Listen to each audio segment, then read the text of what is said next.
Now, in the Flip scenario, and we had this scenario, and this is what I told Flip. Flip and I got on somebody else one time for doing the same exact thing that Flip did. We tore the other person ass up. Like, yo, fam, you ratted on somebody low key based on something that you couldn't do that they did. Mind your business. So Flip now could have potentially taken a privilege away from Mark going forward because he pointed out, yo, you let Mark do it, but you ain't let me do it. Now you could now go to Mark and be like, yo, dog, I can't let you do that no more because Flip complained about it. That's now hating on Mark's freedoms and privileges. Yo, something strange is happening behind the scenes at the Joe Budden podcast. Fans are starting to notice that some hosts seem to get way more privileges than others, and now people are questioning whether Joe Budden is quietly playing favorites. From the situation between Queenzflip and Mark Lamont Hill to the fallout involving Melissa Ford, things are starting to look messy behind the mic.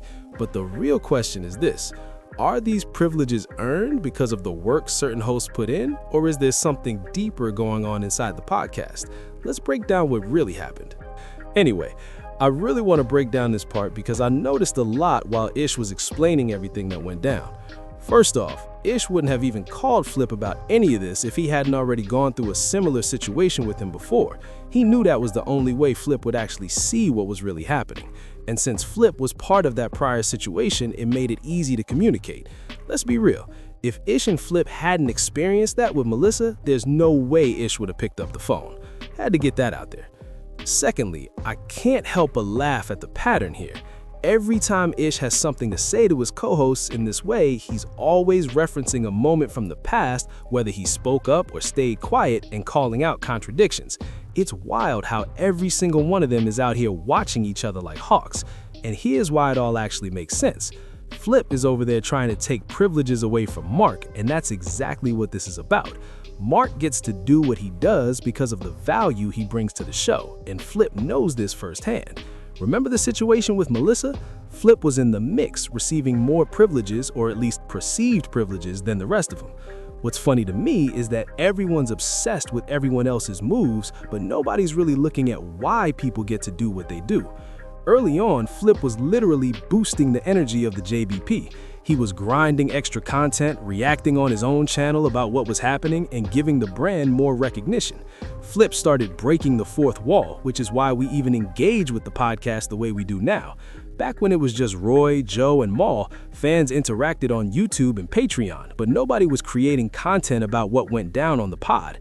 That changed when Flip started speaking on behind-the-scenes stuff. He made it okay for people like us to voice our opinions. So yeah, because Flip boosted fan engagement, he naturally earned privileges no one else got. And here's the kicker. People watch before they even ask.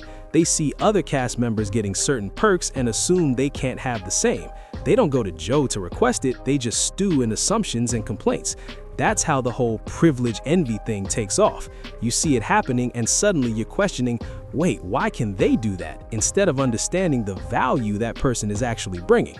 It's all connected, y'all. And even if they can't match it, what exactly are you doing that this guy is doing on the show?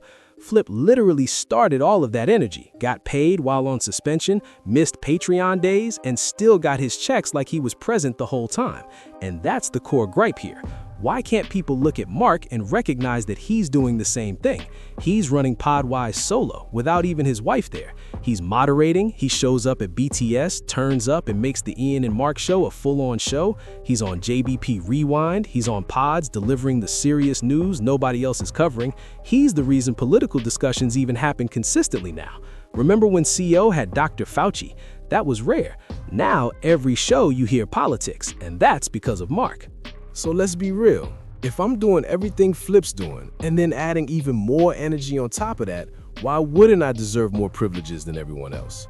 And let's clarify, Mark stepping in musically wasn't even expected. I didn't expect him to be funny or fit into an urban podcast seamlessly because that's not his lane. Yet here he is, contributing big time. And it's not like any of the others have young kids. Ice does, but he doesn't have primary custody.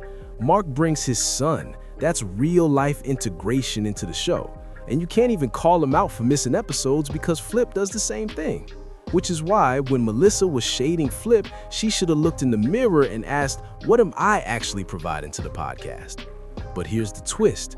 Joe's strategy with Sasha and Mona is wild. Mona is taking the voice role Joe originally wanted Melissa to hold, while Sasha is the face and body that Joe wanted Melissa to be. Two women filling one person's shoes. And honestly, I don't think Joe ever expected Melissa to bounce off the pod. She earned credit there. She didn't just start turning up over at her own place. Her views stayed the same, but she knew she couldn't handle the dynamic over here. Even if Melissa had been more open, just one conversation about her video vixen days would have gotten her the same privileges she felt Flip was getting. And let's not forget, she was consistently off doing other projects, movies, shoots, you name it. That's why whenever she returned, people commented, "Are you working or are you on vacation collecting pay?" And if she was frustrated about not being paid while away, that's a separate conversation entirely. Bottom line, if you want those privileges, you'd better be matching the output. And if you're watching the privileges I get, hopefully you're paying attention to the work behind them, and maybe you'll start doing it too. But we know that's not happening. Most of these cast members aren't watching the work, they're watching the perks, just like high school.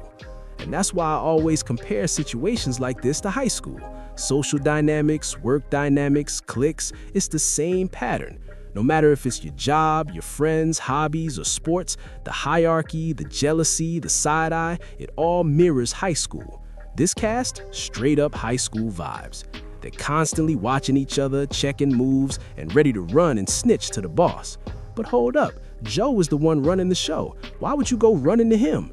Truth is, they're not even doing that. That's why every time Joe hears Isha and Flip chatting outside, he's frustrated. Trust me on that. He's not trying to get played or have people team up to squeeze free money out of him. That's exactly what I'm breaking down in my next Patreon video. I went back through the files and it's all detailed. But here's the thing, this scenario, it's not rare. It happens constantly.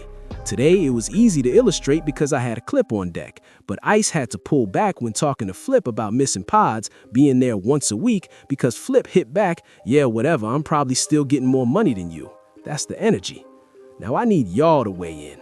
Am I overreacting? Is this something major we should be paying attention to? Or is it just another day, shrug it off and keep moving? Drop your thoughts in the comments. And of course, hit like if you enjoyed the video. Subscribe if you haven't already. Y'all know how we do. We keep this moving, keep it real. I appreciate all the support. Catch y'all over on Patreon. Peace.